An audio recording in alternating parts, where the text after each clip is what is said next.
saja peruntukan dari anggaran yang dialokasikan untuk Kementerian Sosial akan dijelaskan oleh rekan saya, Ani Rahmi. Silakan Ani. Baik, Robert dan juga pemirsa. Seperti kita ketahui bahwa pembangunan infrastruktur, juga pendidikan, kesehatan ini masih mendapat porsi terbesar dalam rancangan anggaran pendapatan dan belanja negara atau RAPBN tahun 2018. Di luar itu, anggaran dana bantuan sosial dan juga subsidi juga mengalami peningkatan pada tahun depan. Kita lihat bagaimana kebijakan perlindungan sosial pada kepemimpinan Jokowi JK. Pengurangan kemiskinan dan juga kesenjangan ekonomi menjadi salah satu fokus belanja pemerintah pusat pada tahun depan. Alokasi dananya tidak main-main, sebesar 65% dari total belanja negara diarahkan untuk pengurangan kemiskinan dan juga kesenjangan ekonomi. Persisnya apa yang akan dilakukan pemerintah? Ada dua hal besar. Yang pertama adalah meningkatkan efektivitas program perlindungan sosial dan yang kedua adalah penajaman belanja untuk pendidikan, kesehatan dan juga infrastruktur.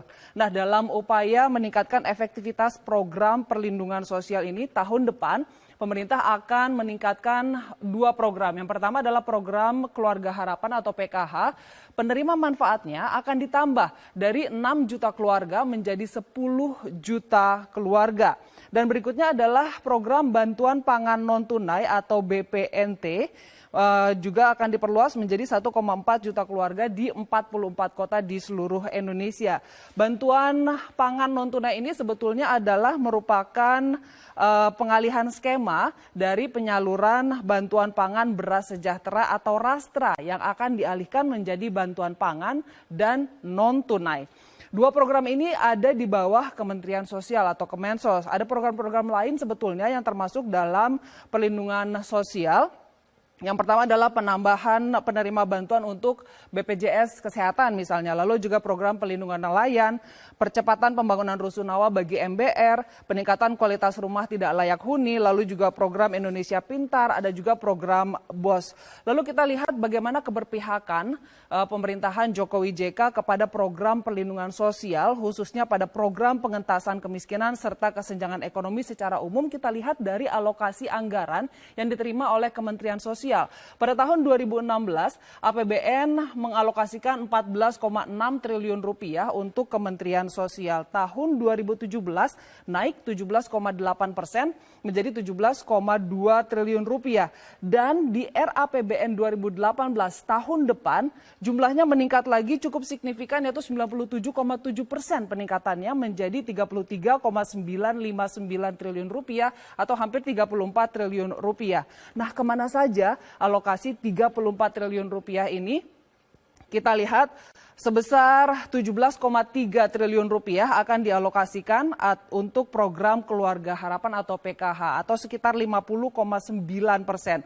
Dan berikutnya adalah untuk program bantuan pangan sebesar 13,5 triliun rupiah atau 39,7%.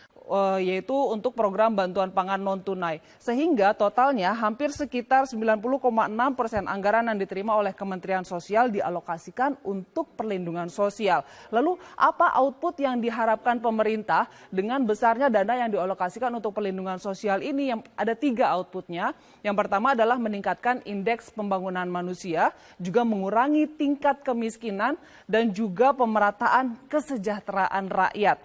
Permasalahannya adalah bagaimana memastikan program perlindungan sosial ini disalurkan tepat sasaran dan juga tepat waktu. Nah, topik ini akan didiskusikan di segmen berikutnya oleh rekan saya Robert Haryanto.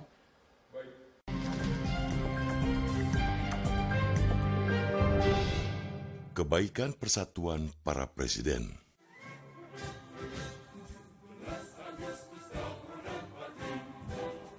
Peringatan kemerdekaan Indonesia menjadi pengingat dan cermin akan banyak hal besar yang dimiliki negeri ini. Bukan saja tentang nasionalisme, melainkan juga tentang keberagaman, toleransi, persatuan, dan gotong royong. Nilai-nilai tersebut tentu saja bukan hanya diharapkan ada di masyarakat umum, melainkan terlebih ada pada para pemimpin dan tokoh. Oleh karena itu, Momen yang terjadi di Istana Merdeka pada peringatan Hari Ulang Tahun ke-72 Republik Indonesia menjadi cermin yang manis. Baru kali ini, para presiden, yakni Presiden ketiga B.J. Habibie, Presiden kelima Megawati, Presiden ke-6 Susilo Bambang Yudhoyono, dan Presiden ke-7 Jokowi hadir lengkap. Namun yang paling menarik dan bermakna ialah kehadiran Megawati dan SBY. Bukan apa-apa, lebih dari 1 dekade tidak pernah bertemu dua Presiden Republik Indonesia.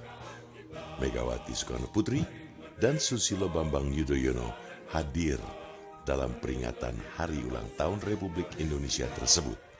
Keduanya juga bertatap langsung dan bersalaman. Meski sebenarnya tidak perlu ditunggu hingga begitu lama, momen tersebut tetap pantas diapresiasi. Paling tidak, momen tersebut menjadi tanda mencairnya kebekuan di antara para tokoh bangsa. Momen singkat yang hanya beberapa detik tertangkap kamera itu menunjukkan sikap semestinya para anutan. Terlebih, sesuai dengan pernyataan SBY, keduanya kemudian juga banyak mengobrol dalam jamuan tertutup pada hari itu. Seperti terjadi di negara lain, bahkan negara adidaya, ketidaksamaan pandangan politik tidak perlu menciptakan kebekuan hubungan yang diperlihatkan pada publik. Bahkan, jika melihat negara-negara maju dengan politik yang sangat dinamis, para presiden mereka pun menghindari kritik terhadap penerus mereka. Meski sederhana, sikap tidak berkonflik di antara para pemimpin ikut mendorong terciptanya suasana kondusif bagi kabinet yang sedang bekerja. Keriuhan politik yang tidak perlu pun dapat dihindari. Oleh karena itu pula, kondisi yang tercipta akan jauh lebih baik jika para tokoh bukan saja tidak berkonflik, melainkan juga memiliki hubungan yang harmonis. Ibarat lokomotif, persatuan di antara pemimpin akan mendorong kondisi serupa di kalangan para pengikut. Terlebih pada kenyataannya, memang baik SBY maupun Megawati merupakan ketua umum dari partai politik. Karena itu, seperti yang dikatakan Presiden B.J. Habibie, pertemuan SBY dan Megawati pantas dipuji karena menunjukkan kebaikan dari persatuan. Di sisi lain, apresiasi juga pantas disematkan pada Presiden Joko Widodo yang telah menjadi tuan rumah yang baik bagi pertemuan para presiden itu. Jokowi juga menunjukkan indahnya persatuan dari keragaman budaya lewat penampilan dengan busana adat.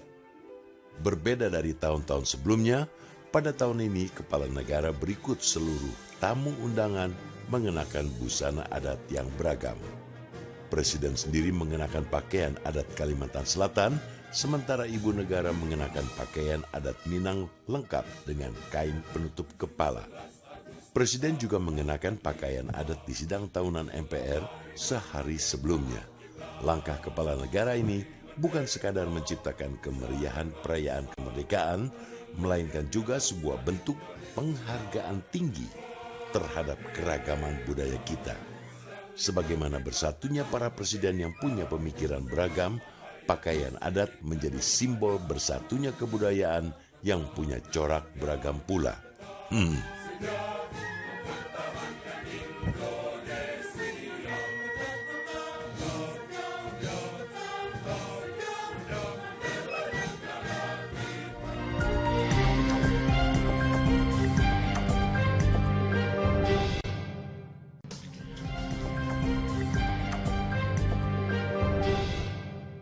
Demi pertumbuhan yang merata.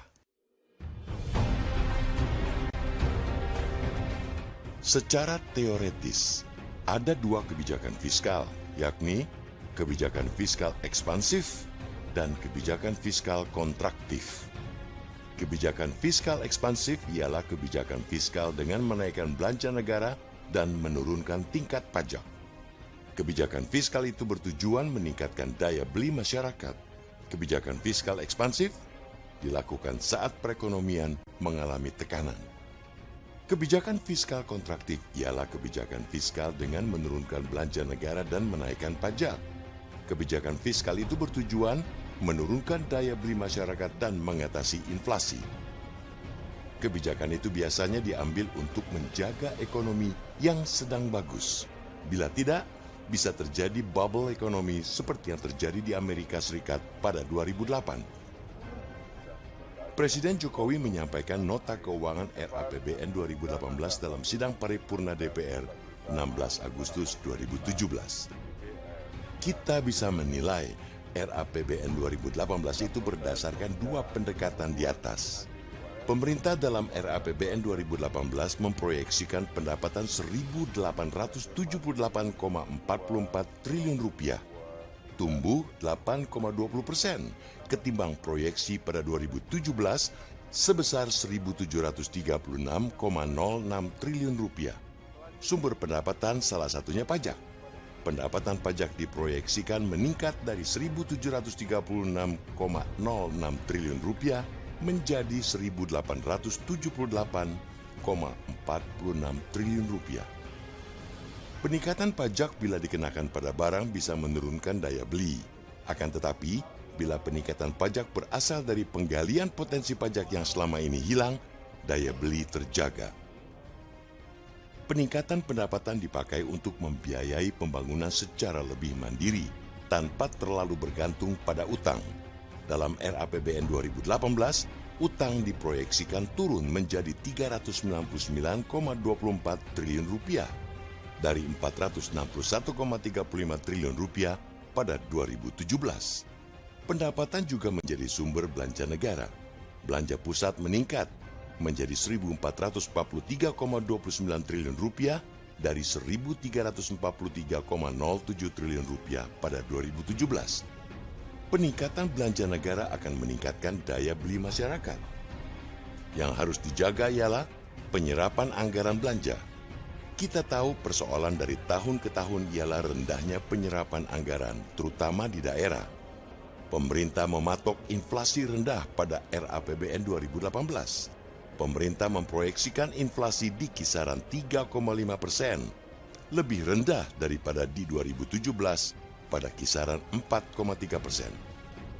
Inflasi rendah sering diidentikan dengan daya beli rendah. Namun, pemerintah sepertinya menekan inflasi dengan menstabilkan harga kebutuhan pokok seperti pada Ramadan dan Lebaran lalu. Itu artinya, inflasi rendah tak selamanya karena daya beli rendah, tetapi bisa juga karena harga stabil. Dengan mengacu konfigurasi proyeksi angka-angka dalam RAPBN 2018, pemerintah kiranya menjalankan kebijakan fiskal ekspansif. Di tengah tekanan ekonomi di dalam negeri sebagai dampak ekonomi global, pemerintah memilih kebijakan fiskal yang tepat. Kita boleh optimistis target pertumbuhan ekonomi 5,4% dalam RAPBN 2018 tercapai. Akan tetapi, angka-angka itu barulah proyeksi. Bila mendapat persetujuan DPR, pemerintah masih harus menerjemahkannya dalam rencana kerja. Pemerintah lalu harus berupaya keras menjalankan rencana kerja itu, supaya angka-angka di RAPBN 2018 bukan cuma indah dalam data, melainkan juga indah dalam fakta. Kita tidak ingin angka-angka makroekonomi tak sejalan dengan kondisi di level mikro, di tingkat masyarakat. Intinya, kita menginginkan RAPBN 2018 bisa menyejahterakan rakyat Indonesia.